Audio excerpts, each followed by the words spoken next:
students, naranasan niyo na ba yung may nagparamdam sa school niyo na kabalaghan nung elementary ka pa?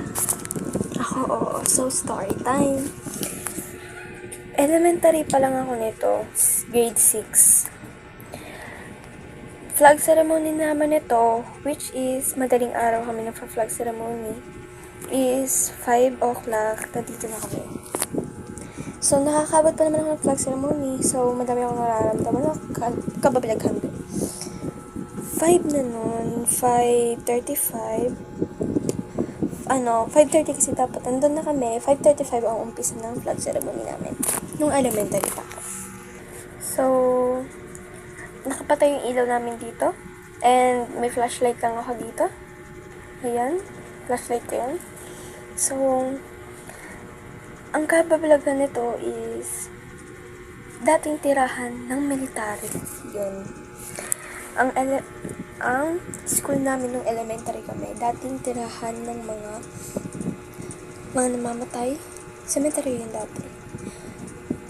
Kaso nga lang, naabutan yung digmaan, naabutan din yung military sa school namin nun.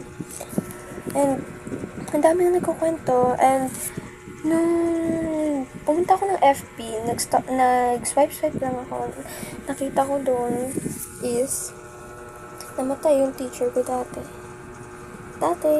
Nung subject teacher namin, namatay yun dati. Namatay siya, ewan ko ngayon lang, o dati pa, ganun. And, binasa ko yung caption, nasabi, namatay dahil binangungot. So, yun nga.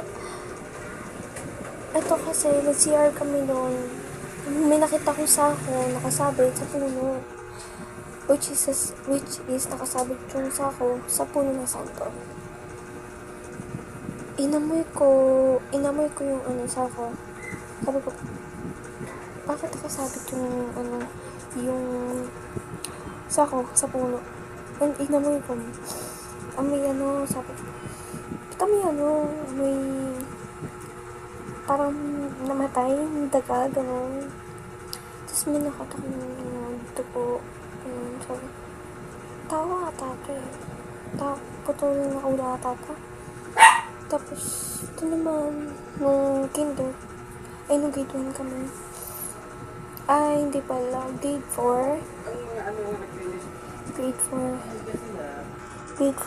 naman ako, elementary,